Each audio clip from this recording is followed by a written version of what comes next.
তুমি ভূত? না, আমি তোমার এক্সামের রেজাল্ট। অবশ্যই আমি ভূত। ভয় পাওনি নাকি?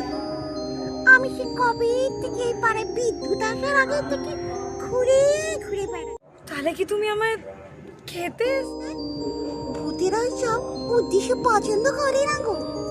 তুমি তো আমায় ওই মোমবাতি জ্বালিয়ে দেখিয়ে এনেছো গো।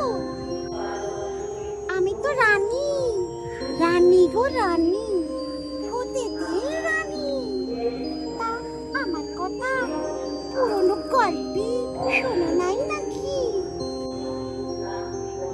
আমি গো তোমার কথা জানতে এলুম। তা কেমন আছো গো তোমরা?